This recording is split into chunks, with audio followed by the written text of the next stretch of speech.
অনেক বড় একটা কঠিন সমীকরণ নিয়ে বাংলাদেশ দল আজকে আফগানিস্তানের সাথে খেলতে নামছে যে স্টেডিয়ামটাতে।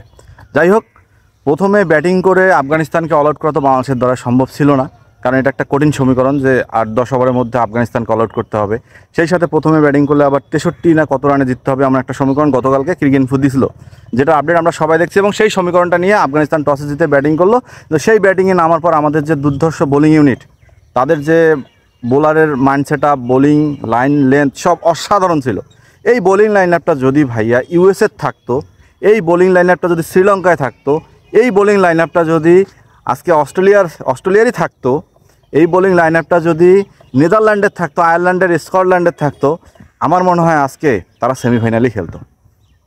বিশ্বাস করেন ভাই, আয়ারল্যান্ড বা স্কটল্যান্ড যদি আজকে এই বোলিং লাইন আপটা পাইতো, আর এই 12 ওভার 1 বলে 116 রান করতে হবে এই সমীকরণটা যদি পাইতো, তাহলে আজকে তারা সেমিফাইনাল খেলতো। এটা কথা হয়তো আপনারাও মানবেন, আমিও মানবো। কারণ বাংলাদেশ দলের কি কোনো অ্যাবিলিটি আছে ভাই ক্রিকেট খেলার? আমার তো মনে হয় বাংলাদেশ দলকে অবসরে যাওয়া দরকার। যে তোদের আর টি-20 খেলতে হবে না। টি-20 থেকে বাংলাদেশ দলের অবসর কামনা করাই এখন আমাদের মুখ্যম কাম। মায়ের দোয়া ক্রিকেট টিম বানাইছেন না? মায়ের দোয়া ক্রিকেট টিম ওটা বড় অনেক সম্মানের ক্রিকেট টিম ভাই, যে নামটা দিছেন। এখন মনে হয় হজবঙ্গ ক্রিকেট টিম দেন, যেখানে যে হজবঙ্গের মধ্যে কুষ্ঠকাঠিন্য সহ যত কিছু আছে সব নিহিত থাকবে। আচ্ছা, একটা জিনিস চিন্তা করেন, 116 রানের টার্গেট, 12.1 ওভারে সেমিফাইনাল রেসে যাবে। ওপেনিং ব্যাটসম্যান তানজিদ হাসান তামিমকে কী কারণে দলে নেওয়া হয়?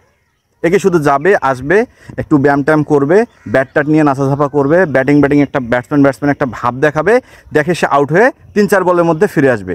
সে ব্যাটসম্যানটা প্রতিটা ম্যাচে ব্যর্থ, তারপরও তাকে নিয়ে ওপেনিং করা হয়েছে কেন ভাইয়া? আফিফ তো টিমের সাথে ছিল, হ্যাঁ। মাহাদি হাসান ছেলেটাকে বাদ দিলেন, তাকে তো ওপেন করা যেত, রিস্ক তো নেওয়া যেত। ও যাচ্ছে, ও যদি 6 মার আউট হয় তাও তো লাভ হয়। এই একটা ম্যাচ সে ভালো খেলছিল, ওই একটা ম্যাচ ধরে তাকে প্রতিটা ম্যাচ খেলার, এবং প্রতিটা ম্যাচে 3 থেকে 4 বার করে 0 রানে করে আউট হয়ে গেছে।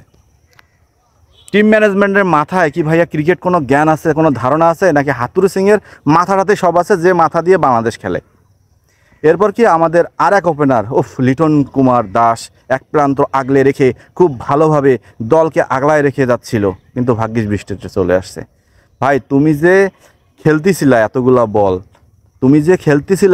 বল, তোমার কি কোনো মাথায় ছিল না যে আমাকে সেমিফাইনালে দলকে নিয়ে যেতে হবে? আমার টিকি থেকে লাভ কি? আমি তো যা ধ্বংস হওয়ার হয়ে গেছি। আজকে কি বাকি ধ্বংসটা এতগুলো বল খেলে থাকতে হবে? যেখানে রোহিত শর্মা কালকে 21 না 22 বলে 50 মারে দিয়ে বাংলাদেশ দলের সামনে একটা সমীকরণ নিয়ে একটা সুবর্ণ সুযোগ তৈরি করে দিয়ে গেল ইন্ডিয়া। যে ইন্ডিয়াকে আমরা গালি দিতে অবস্থা খারাপ করে দেই, যে ইন্ডিয়াকে আমরা দেখতে পারি না, সেই ইন্ডিয়া বাংলাদেশের সামনে সেমিফাইনাল খেলার জন্য একটা ভালো সুযোগ করে দিয়ে গেল। আর আমরা সেই সুযোগটাকে হাতে না নেওয়া বাদ দিয়ে পা দিয়ে ঠেলে দিলাম। এখানে দায়ী কারা? আমাদের ব্যাটসম্যানরা। বোলাররা অসম্ভব ভালো বল করছে, কিন্তু ব্যাটসম্যানরা সেটাকে পা দিয়ে লাথি মেরে গোল পোস্টের বাইরে ফেলাই দিল। হ্যাঁ, এখন কথা হচ্ছে, লিটন দাস তো গেল, শান্ত আসলো আর গেল। ওই যে আসছে বাবা, যাচ্ছে বাবা, ব্যাপারটা এমন আমাদের। এরপর হৃদয় আসলো, সেম অবস্থা। আমাদের সবথেকে বিখ্যাত বিধ্বংসী অলরাউন্ডার, যাকে নিয়ে কোনো কথা বলা যাবে না, যার সম্পর্কে কোনো ধারণা দেওয়া যাবে না, যার সম্পর্কে কিছু বললেই আপনার খবর আছে, তিনি আসলো আর গেল, দেখলো, চলে গেল। তারপরে আজকের ম্যাচটা হারানোর জন্য একটা পর্যায়ে জেতা ভাব যখন ছিল আমাদের, সৌম্য এবং আমাদের লিটন কুমার দাস ক্রিজে, আমি ভাবলাম বাংলা সিনেমার মতো ভিলেন একসময় কিন্তু নায়ক হয়ে যায় বাংলা সিনেমাতে। আমি ভাবলাম বাংলাদেশের সিনেমার মতো আজকে মনে হয় লিটন এবং সৌম্য দুইজন মিলে আমাদের মান বাঁচাবে, আমাদেরকে সেমিফাইনাল নিয়ে গিয়ে আমাদের মনটা জয় করে সব দুর্নাম থেকে মুছে দিয়ে নিজেদেরকে প্রুভ করবে। কিন্তু ভাইয়া, ঘুরে ফিরে যেই লাউ সেই কদুই হয়, এইটা আমি ভুলে গেছিলাম কিছুক্ষণের জন্য। কারণ বাঙালির গ্রাম প্রবাদ আছে, যে লাউ সেই কদু, আর যে লাউ সেই কদুই হয়ে গেল।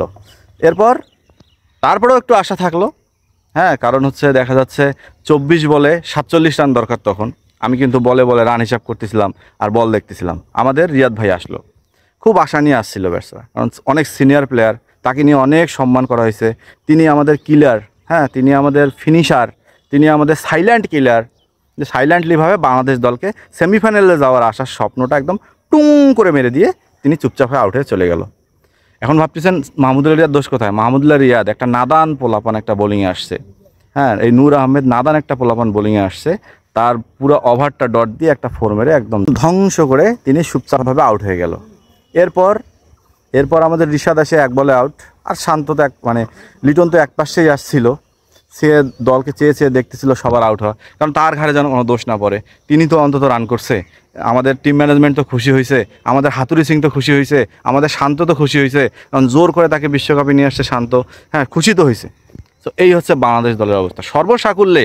এখন আমাদের যেটা উচিত, বাংলাদেশ দলটাকে টি-20 ক্রিকেট থেকে অবসর জানানোর জন্য জোর দাবি জানাচ্ছি।